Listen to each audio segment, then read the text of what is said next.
Hello అండి, hi అందరికీ నమస్కారం. Welcome to Tripura's kitchen. నేను ఇప్పుడు చేయబోయే రెసిపీ మునగాకు పొడి. దీనికోసం కావాల్సిన పదార్థాలు: మునగాకు ఒక 50 గ్రామ్స్, కరివేపాకు ఒక 30 గ్రామ్స్, అంతేనండి. ఇది మునగాకు అనేది రిచ్ ఐరన్ ఉంటుంది. కరివేపాకులో మనకి కళ్ళకి జుట్టుకి ఎంతో బాగా హెల్ప్ చేస్తుంది అన్నమాట. దీనికోసం కావాల్సిన పప్పులు అన్నమాట: పచ్చిపప్పు ఒక 2 టేబుల్ స్పూన్, శనగబేడలు అంటారు, పచ్చిపప్పు ఒక 2 టేబుల్ స్పూన్ దీంతో తీసుకోవాలి.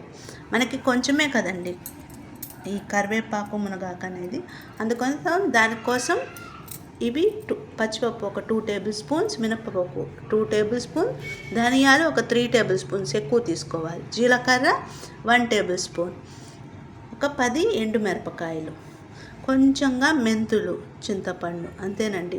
కావాల్సిన వాళ్ళు వెల్లుల్లిపాయ రెబ్బలు కూడా వేసుకోవచ్చు. ఎంతో టేస్టీగా ఉంటుందండి.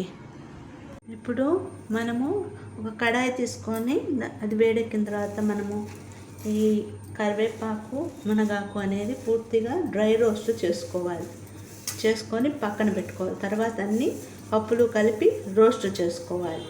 ఇప్పుడు ఈ విధంగా మనం కరివేపాకు మునగాకుని కలిపి ఉత్త కడాయిలో డ్రై రోస్ట్ చేసుకోవాలి, పక్కన పెట్టుకోవాలి.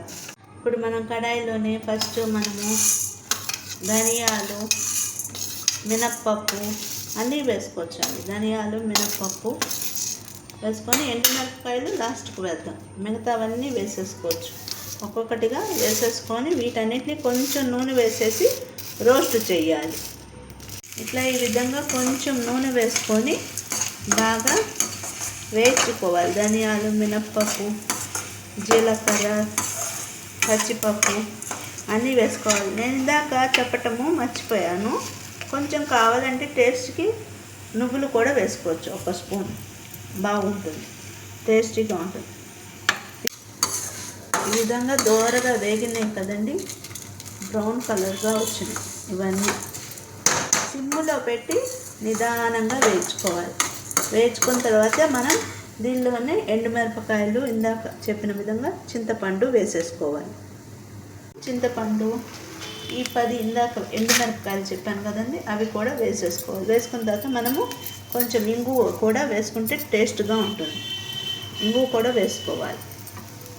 ఈ విధంగా వేగిపోయినాయి కదండి, దీనిలోనే మనము చిన్నది 1 టేబుల్ స్పూన్ ఉప్పు వేసుకోవాలి.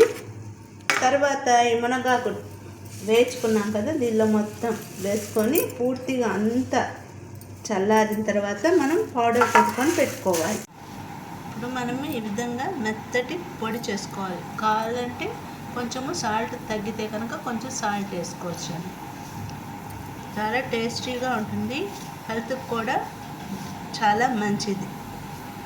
అందరికీ థ్యాంక్ యూ అండి. Like and subscribe. బాయ్ అండి.